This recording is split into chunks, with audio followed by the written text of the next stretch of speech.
Thanks for watching the Instant Reaction.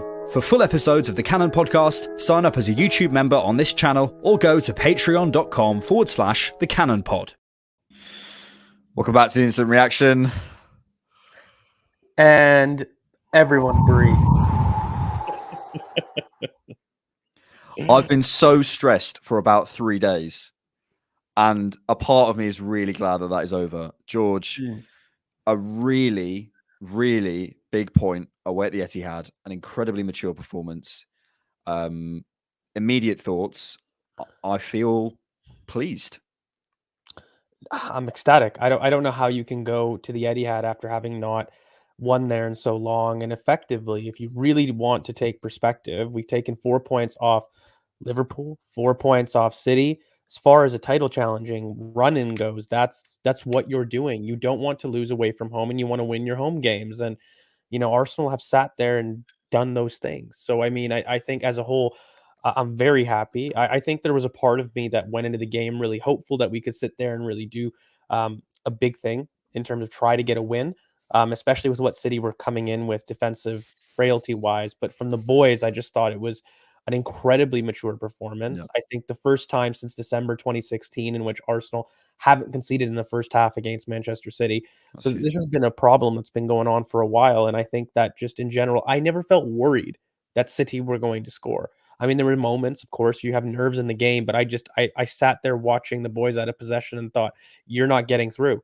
There's no chance that we concede because of a bit of maybe superstar play or from 1v1 mistakes. I just thought everybody was very diligent in the press. The press is going to be something that we can talk about for both teams, because I thought City were phenomenal in their press. Was brilliant. It was incredible. And then Arsenal for themselves had a brilliant press going as well. And I just thought it was a tactical chess match where both teams felt they could have done well. Ironically, I felt like despite Ake maybe having the closest chance of the match, Arsenal had more instances of us being in their box, personally for me, for us to do things. But there was just some moments of in possession quality that was lacking, I think, from us in big moments. I look at the Trossard chance late in the game. Could he have squared it off to Martinelli? And then you had Jesus, who had moments himself in the first half. But generally speaking, mate, I am beyond ecstatic. I think that this is a huge point, huge for the mentality, and the boys are going to take this brilliantly in the run-in. You just don't want to lose at this point. And we did our job here. We did our job. Yep. Mate, I echo all of your thoughts. Yeah, I'm really, really pleased. I think it was as you say, a really, really mature performance. They're growing up, I was talking to my friend who I was watching it with just before. We forget that I think everyone apart from Jesus and Jorginho in that team, and maybe David Wright, is younger than me. Do you know what I mean? Like it's crazy. You forget this, and we are watching this team grow up in front of them. Certainly younger than you. So in fact, I think you might be on a few more. But yeah, there is a real maturity coming to this team, and we haven't. I think I said this to you just before. We haven't seen that at that level yet. We've seen the defensive solidity everywhere other than Etihad away, and that was the final kind of boss, if you want to say, before saying Arsenal are the kings of defensive solidity. We already were, but we sort of put the shine on the crown today with that performance. So yeah, I'm super pleased. We'll come on some more tactical side of things in just a second in terms of the pressing structures, because I agree. I think they're both interesting. I thought City actually were fantastic. Were really, really good. This is going to go down as or neither side were particularly at it. No. This was two teams that were brilliantly set up, perfectly matched up against each other. You won't have heard the UK commentary, but Gary Neville was, or maybe you will. I don't know what dodgy box you use, but Gary Neville was saying, yeah, a bit of a weird first half. You expected a bit more. And you go, Gary, have you watched any Man City Arsenal game recently? It was exactly the same as every single Man City game Arsenal game recently. Really cagey, would have been decided by moments if those moments come off. But yeah, before we get into the more tactical side of things, in terms of where this puts us in a position title race wise, yeah, obviously you want the 3 points, obviously.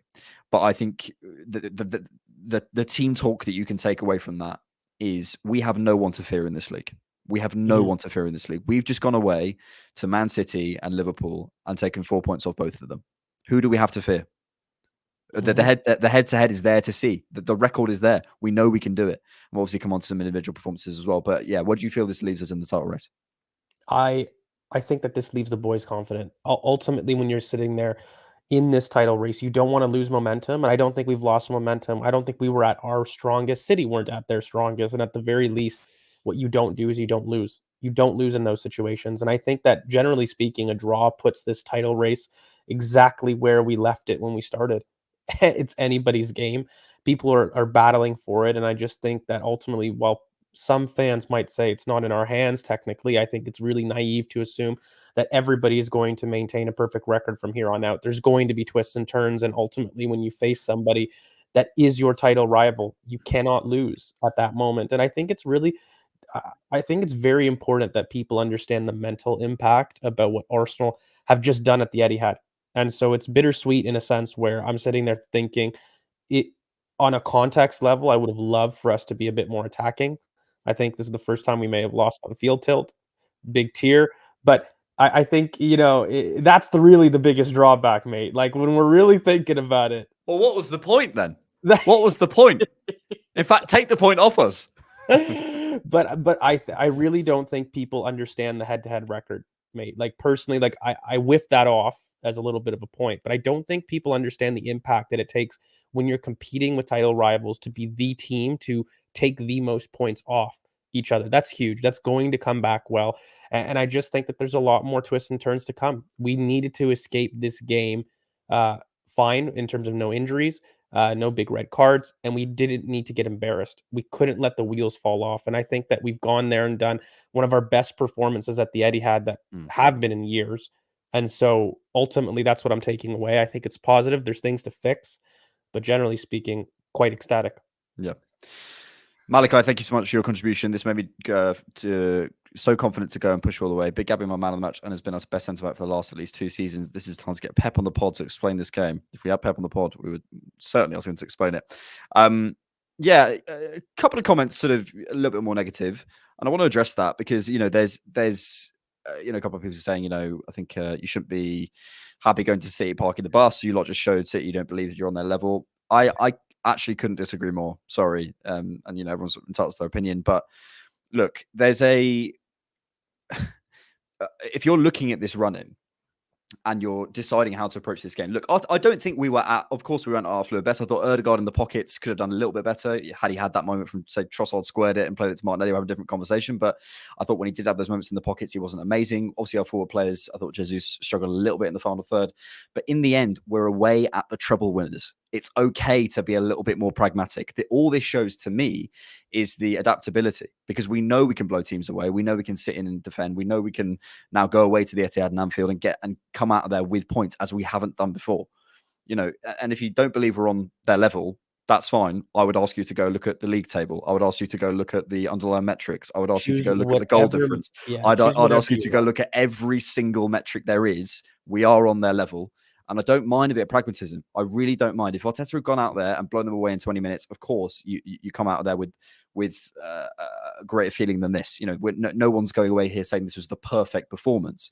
But if you offered me this scenario at the beginning of the day, I absolutely take it every single time. I absolutely take it, especially considering what happened at the Etihad last season. Saying to the boys, right, boys, we're going to go all I won't say that. We're going to go deep, if you know what I mean, straight away.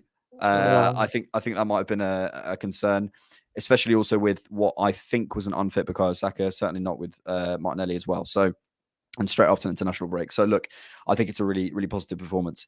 Should we look at the field tilt?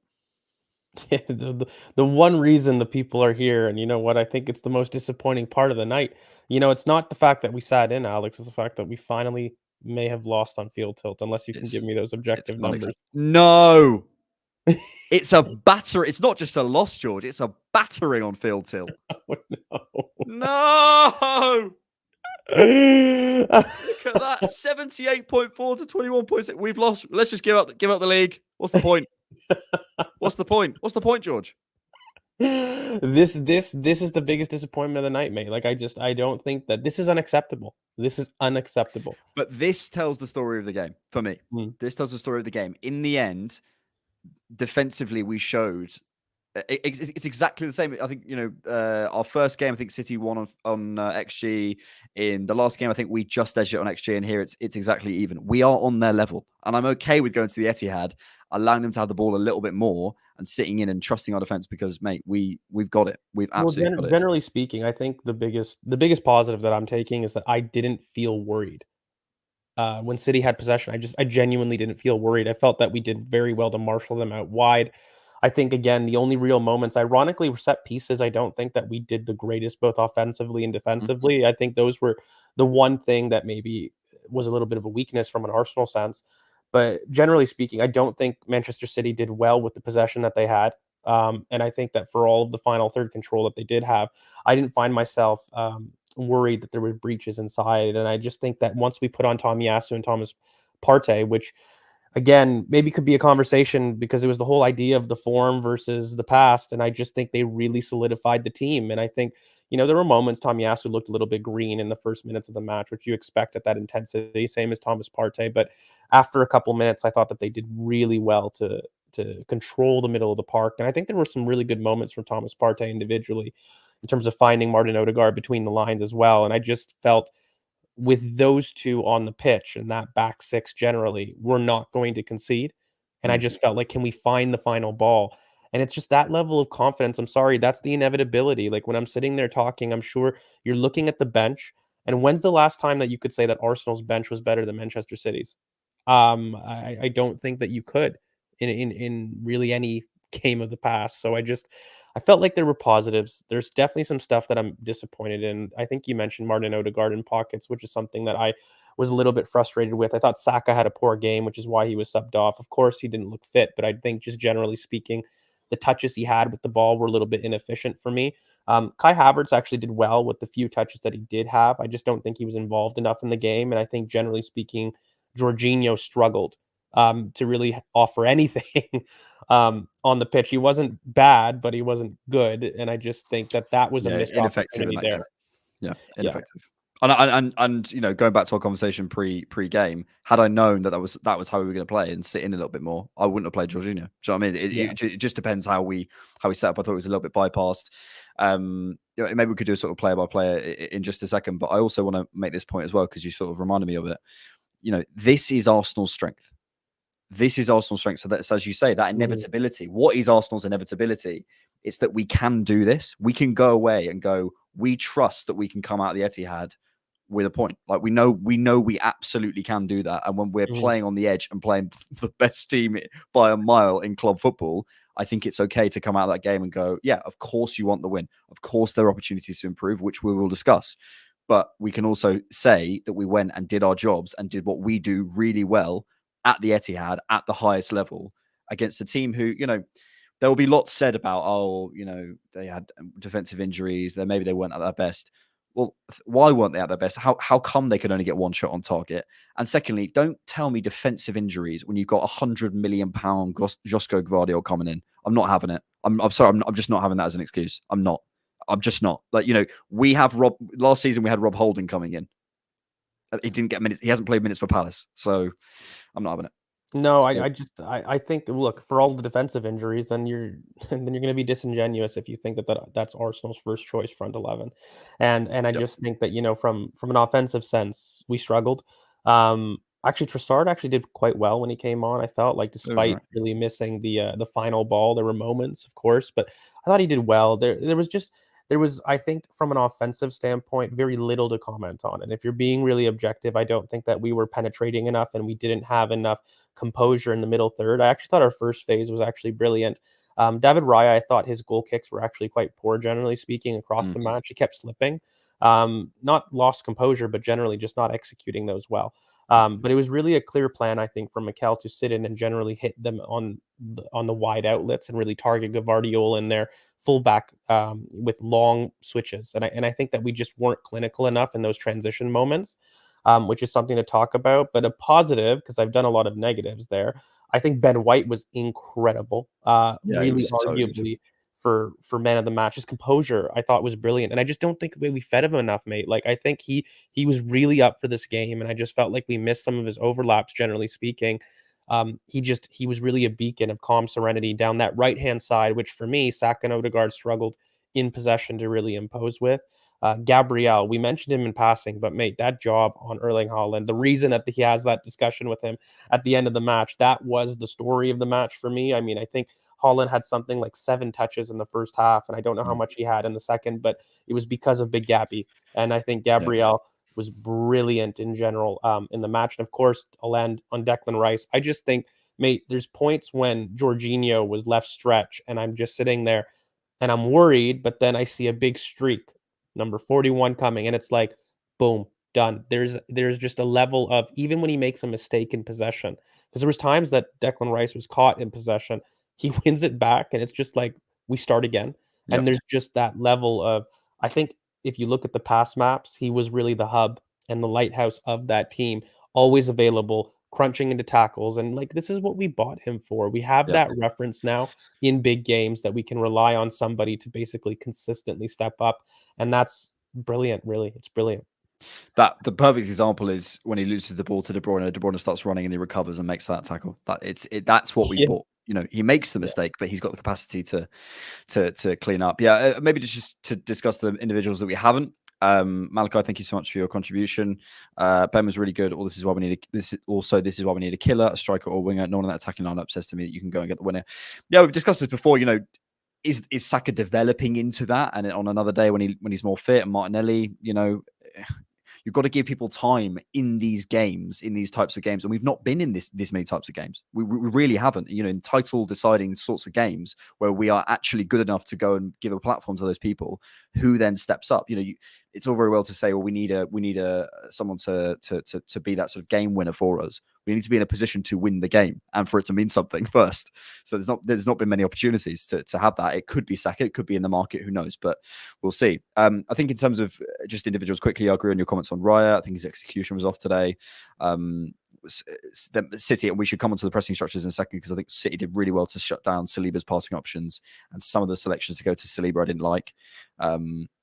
But yeah, Raya. We haven't discussed Kivior, who I thought did pretty well. It wasn't incredible, but also Kivior to come into a game of this magnitude when 18 months ago he was playing for Spezia is, you know, it's incredible.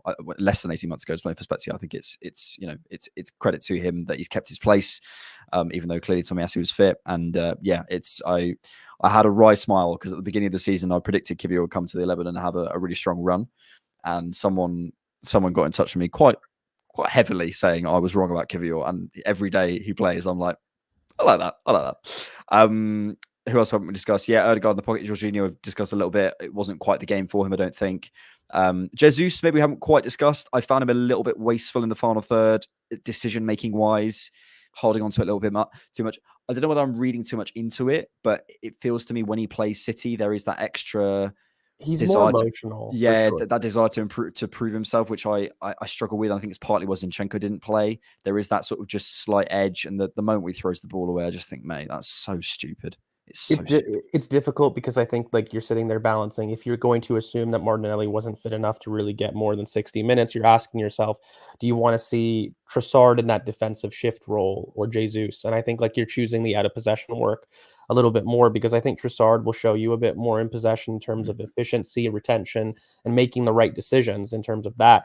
But then what you get with Jesus are those shimmies and the chaos that he brings. And, you know, you've got people falling down in the middle of the box, falling for his feints, and then you're sitting there saying, why didn't you pull the trigger? So it's a little bit of frustration, I think, because you see the talent, and I just think that if he was to tweak some of the emotions, his decision making in final moments, you're getting a player that you really love to see that would be a guarantee in the starting 11. So you're playing that balance. I don't think he had his best game, but I think he had a very diligent out of possession work, which I think could be a through line for really the entire team if you're really going to be critical. So exactly. I think it's a good way of summing it up. Before we come to some questions, I do want to talk about again Arsenal forcing City to the left, which I thought they would do. They've done twice already this season, but again trying to force them to the left through Havertz's positioning, and again very situational, depending on where Rodri was, depending on where Kovacic was. We were either shadow covering the two in the middle, forcing them wide. Saka was a little bit higher, White was a little bit higher or deeper. The situational press is so good, and it's so well coached and so clear that when you're going, all right, okay, ball's come over here. Yep, you step up. All the fullbacks supporting their wingers when they're pressing and stuff like that. It's really, really good from Arsenal. Obviously, they had moments where they got through. I felt we gave Rodri a little bit too much time and space to make that ping to Gvardiol, probably too many times for me. But that was really strong. And City, I'm less clear on the exact structure because I was mainly watching us, but their counter press was incredible. And I think the way they shut down Saliba's passing options in possession was really, really strong. I was actually surprised by how aggressive that they were to meet us higher up the pitch, and Yeah, I think that same. just generally speaking, they didn't quite go man to man. To be honest with you, it was very zonal in approach, but I think it was really intense, which is not something that I was expecting. And I actually don't think that Arteta did either. If I'm really being fair, I think that the first 30 minutes were really a struggle for Arsenal. We had to weather that storm. That was probably the most impressive thing that Arsenal have done this season for me, because that's something I haven't seen, not just at the Etihad, but just generally speaking, when you are on top, choosing your moment when to sit in and then when to attack was something that balance is not something that Arsenal have done in previous run-ins, and just in general, it's something that we've struggled with. I feel like we play on emotion too much, and there was just this weird feeling of, okay, we're happy to sit in. You're having your moment. Now that you're done, we're going to turn the screw. And we ended the half brilliantly, I think, in the last 10 to 15 minutes, starting to take a little bit more control. And then that for me was the story of the pressing structure, because generally speaking, Arsenal weren't 1v1 like I thought. I think you guys were right. We were very pragmatic, more than I thought we would be. And I think we sat in and really we just waited for our pressing triggers to go out. And I just felt that this was probably one of the more defensive performances we've had all season. Incredible amount of respect shown to Manchester City, more than I wanted. But at the same token, I think that we walk out with the point. So I sit there and say, I guess job done for the story that you wanted. Yeah. If my happiness meter is here and a win and an unbelievable performance is here, I'm about here, but that's okay. That is really Yeah. okay. It's really not a poor result. In the end, who gets the better result out of today? Arguably Liverpool, but it's us. The point favors us, in my opinion. So, Wayne Jenkins, thank you so much. Ginev, awful on comms. Partey, Ellie, and for listening. Yeah, we should discuss probably. We'll come to some comments about the sort of fixtures coming up and the congestion, how we deal with all that, who we maybe play for Luton, Saka's fitness, Martinelli's fitness, which we'll come to. I think Belly Goals asked that a few times. We'll come to in a second. So please get your comments in. We'll come to those in just a second. We'll come to as many as we can before the half hour's up. Over 1,150 of you in here. So thank you so much for being here with us. When you try and picture that number, it's pretty crazy.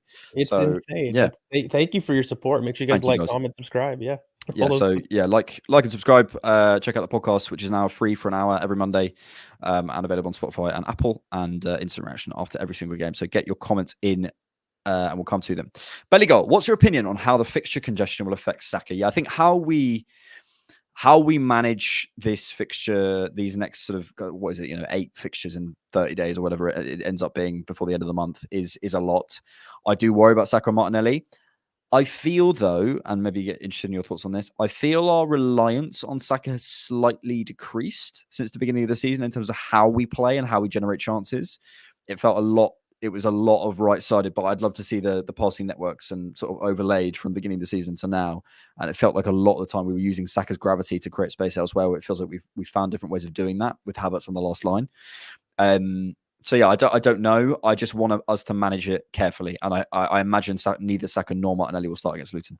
I think that that's the best game you could ask for post an intense Manchester City at home. So I think we need to see the rotation. That, to be fair, I think it's a major criticism of Mikel in general. He doesn't use his squad effectively, right? And I think that today's not really the right time to make that critique, because I thought his subs were the right subs. They were brilliant. I think maybe there was a couple minutes late from when I wanted to see, but I'm not sitting there on the physio getting the exact fitness of Martinelli, so I don't know how soon he could have made that sub. But generally speaking, the right profile, the right players were subbed. But generally, that's how you're going to win the run-in. And I think that your Emile Smith-Rowe's, your Fabio Vieira's, those are going to help you win the title. Like, you're asking me, how do we deal with the fixture congestion? They need to be used and they need to play effectively. And if we're able to do that and we're able to show that, then I think we're going to come out on top celebrating something this season, because I don't think that you can rely upon Saka and Martinelli to sit there, especially with everybody's going to have niggles, mate. Like, you're looking at Nathan Ake right now. He's pulling up with his calf. That's not a small injury. You've got the adductor with John Stones. Like, how City, despite them having the £100 million Gavardiol to really put on, I think generally speaking, they have done a brilliant job using their squad. Generally speaking, City have always done that really well, knowing what moment to platform certain people, Oscar Bob, when to come in, when to take him out. That experience about the squad is going to help us with the congestion. And I think you're looking at Saka, and I'm sorry, mate, like, if he's not fit there, like, I don't want him playing significant minutes. Like, we have other ways that we can use the squad. We've shown different ways to win. I'm looking at not just Martinelli being able to play right wing, but Jesus, and you can have Trossard at left wing as well. Like, these are ways that we can sit there and still platform certain people that need the rest or approaching the orange zone, let's say, end quote. If we can do that effectively, that's how I think that we manage this. Yeah, it's a huge factor. It's a huge factor, and as you mentioned, City do it so well. MD, good point. Obviously, however, we are Arsenal. We don't play low block. I would rather us go down fighting and trying to play Arsenal. Look, people are going to be split on this, and there's no right answer. There will be some people who go away and say, "I can't believe we didn't, try and go at them a little bit more." There'll be people who say, "I can't believe people are suggesting that we go all out attacking against City." In the end, I think for me, and I can only speak for myself, I think it would be very hard to convince the players to go away to the Etihad for the second season in a row after what happened last season with what's on the line, knowing that we got winnable games coming up, and go, let's go all out for it. Let's go absolutely all out for it, and try this, try that, and commit 6 men forward in the press, and we've got to be a little bit more pragmatic. In the end, I'm sure Arteta thought this is going to play out in the same way that most City Arsenal games do. Very tactical, very chess, very cagey, and let's try and win on the moments. And if we can win on the moments, that's amazing. But we're never going to beat City 3-0. There's no point trying to beat City 3-0. It's not going to happen. We've beaten them twice this season. Like, I'm sorry, the onus is not on Arsenal to beat City 3 times in a season and then sit there. That's how you guarantee a title. That's not how it is. Now, I do hear the point from MD, because personally, it was something I was saying pre-match. I wanted to go and meet them personally. That is my nature, and I would be acceptant to that. The one thing that I do accept, on the other hand, though, is that you do run the risk of losing heavily and what that psychological impact does. And I think that the run-in is still, there's so much left, mate. Yeah. Like, I wonder if this Etihad game was done with 2 or 3 games left, do people's mind change about pragmatism or not? And I just think that there is a certain level of almost 8 games left, right? So that's a large chunk of the season. I think there's a certain part of Mikel who, by the way, the entire season has been, let me choose when to handbrake. If we win the title, the story will be the first half of the season, when zonal in the press, didn't commit our energy so that we could turn it on when it really mattered most. I wonder, is a bit of that at play with Manchester City, with the upcoming quarterfinals and Champions League to come?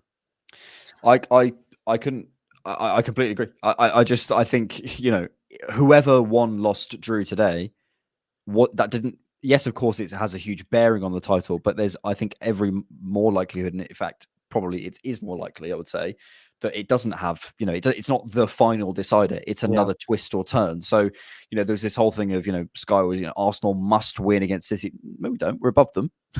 We're above them, first and foremost. So we literally don't need to win. We might need to prove something. But what we need to prove, as I said on the podcast, is getting over the line. And we have, 8 more games left? So there's so much football left to play. So much football left to play for Liverpool. My friend actually was making a good point about the Thursday, Sunday. No one has ever won the Europa League and the Premier League. I think that's partly down to the Thursday, Sunday fixtures, which we know about is a really tricky thing. We know about Liverpool's injuries. City's, defensive struggles will probably play out slowly, although, as I say, I think in an individual game, it's slightly overrated.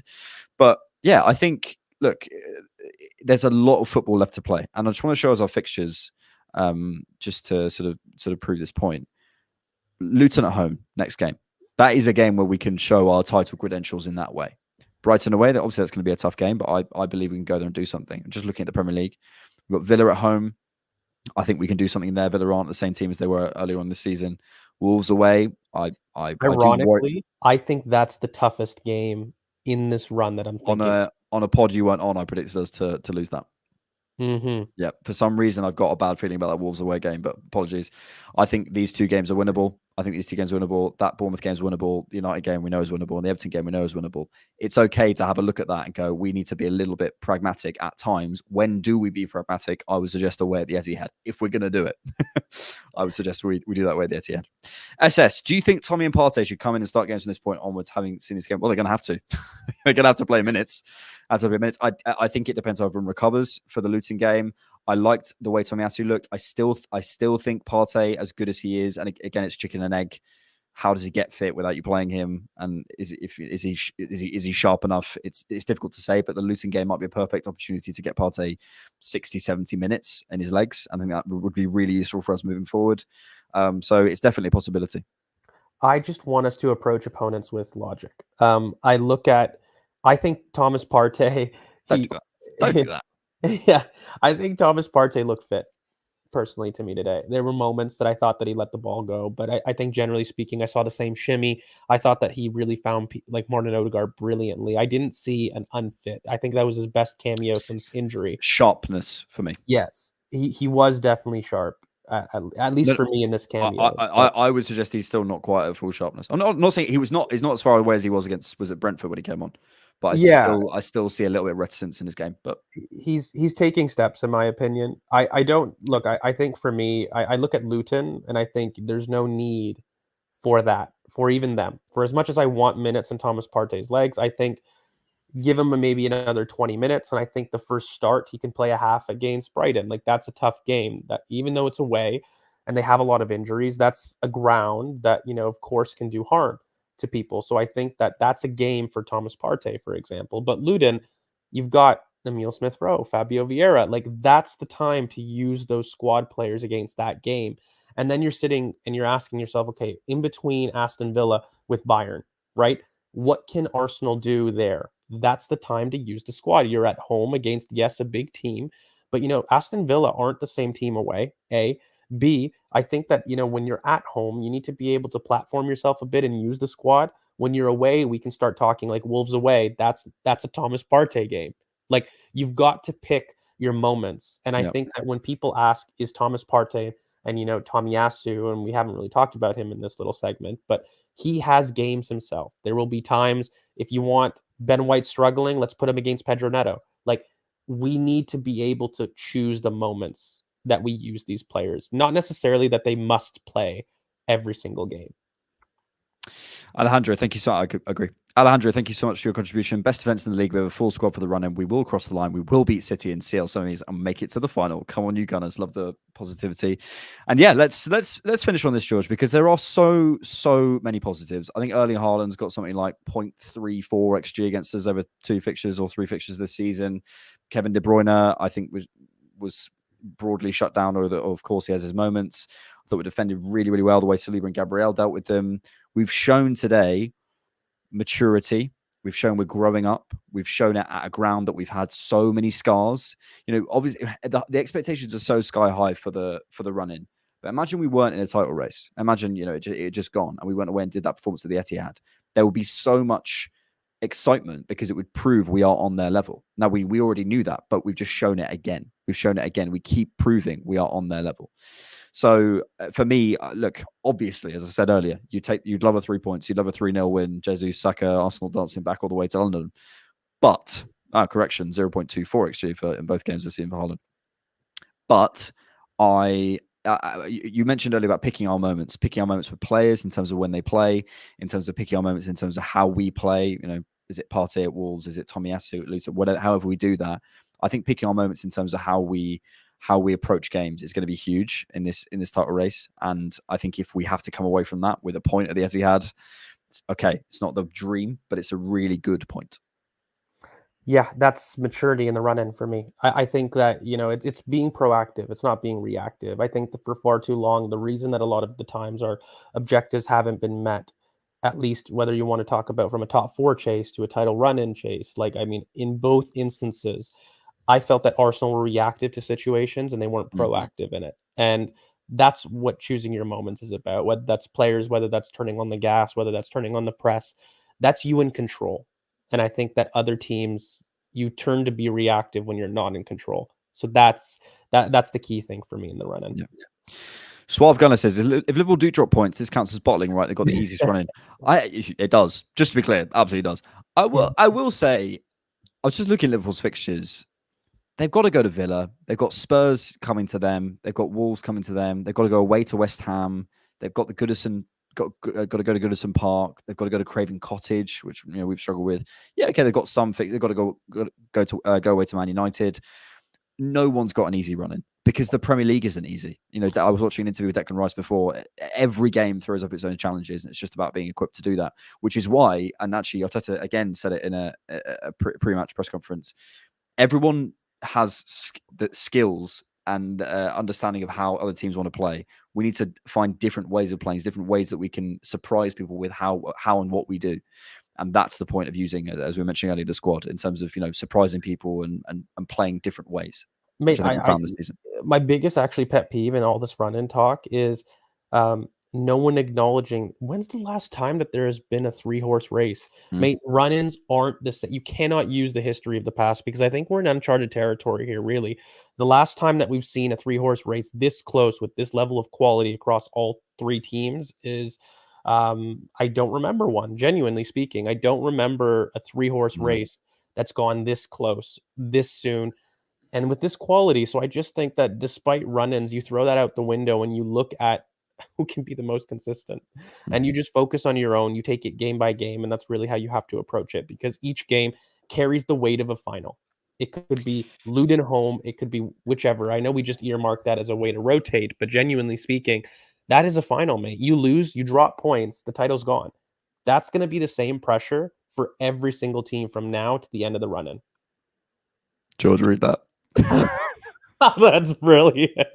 Thank you so much for the support. Wow. So from Mark Lee on the nearly podcast. Nearly 1,300 of you in here. Thank you so much. That is so funny. That is so... Arsenal are gargantuan, mate. They're such a small club. But it's budget. People losing their something because Mikel chose to be solid and compact. Did you really expect us to go all guns blazing against City? The title race is still on. Keep believing in George. We should finish there because the title race is certainly still on. And apparently, I'm not looking like a peeled potato anymore. So that's nice. Thanks, everyone. Really appreciate your time. Really appreciate you guys being here after the games. We'll be doing this, obviously, for every single game. Even I was thinking this. If we win the title, are we doing an instant... We got to do an instant reaction, but it's going to be like 4 hours long. And it'll be like, what did you do the moment Arsenal won the title? I was on a stream. Oh, my goodness. And you know what we should do? We'll finally do our first rewatch if that happens. Yes. Yeah, we should do a rewatch. Just beers and vibes. Just beers and vibes. Thank you, everyone. Really appreciate you being here. Make sure you like and subscribe. Make sure you check out the podcast, which will be coming out tomorrow, full for everyone, and then a Patreon and YouTube members pod later in the week. Thank you all for being here. George, any final thoughts? None. I just think, you know what? Keep the composure and choose your moments. I think that is going to be key. Thanks, everyone, and we'll see you soon. Peace.